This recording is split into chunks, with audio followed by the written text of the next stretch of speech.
আজকে আমি একটা ছোট্ট ভিডিও নিয়ে চলে এসেছি আপনাদের জন্য।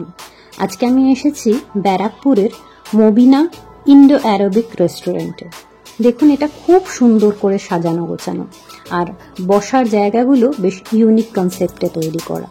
তবে এখানে টেবিল চেয়ারে বসারও ব্যবস্থা আছে, আপনি চাইলে টেবিল চেয়ারেও বসতে পারেন, আবার এই জায়গাগুলোতেও বসতে পারেন। তবে বেশিরভাগ মানুষজনই দেখলাম এই জায়গাগুলোতে বসাটা পছন্দ করছেন, কারণ এটা একটা ইউনিক কনসেপ্টে ওনারা তৈরি করেছেন আর দেখতেও বেশ সুন্দর লাগছে। আমরাও এইরকমই একটা জায়গা সেদিনকে বেছে নিয়েছিলাম বসে খাওয়া দাওয়া করার জন্য।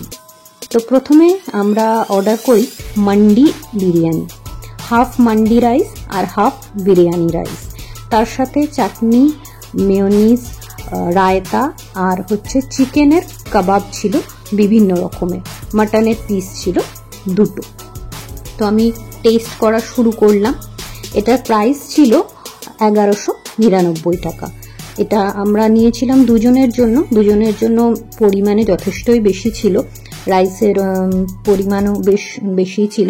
তবে মাটনের পিসগুলো সাইজে একটু ছোট ছিল তুলনামূলকভাবে। বিরিয়ানিতে যেরকম বড় পিসের মাটন থাকে সেই তুলনায় মাটনের পিসের সাইজটা একটু ছোট ছিল।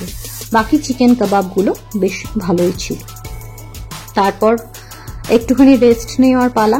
তারপর ভাবছিলাম আর কি অর্ডার করা যায়, তো ততক্ষণ একটুখানি ভিডিও শ্যুট করলাম। করে তারপর আমরা যেটা অর্ডার করলাম সেটা হচ্ছে ট্রেডিশনাল ফিশ টিক্কা। এটার প্রাইস ছিল 449 টাকা। তার সাথে আমরা অর্ডার করেছিলাম একটা মকটেল, যেটার প্রাইস 149 টাকা, আর একটা মশালা কোলা, যেটার প্রাইস 99 টাকা। তো এই ট্রেডিশনাল ফিশ টিক্কাটার টেস্ট বেশ ভালোই ছিল, ভালোই লেগেছিল খেতে। মকটেলটা নর্মাল ঠিকঠাক, আর মশালা কোলা যেরকম হয় সেরকমই। তো খাবার মোটামুটি এইরকম ছিল।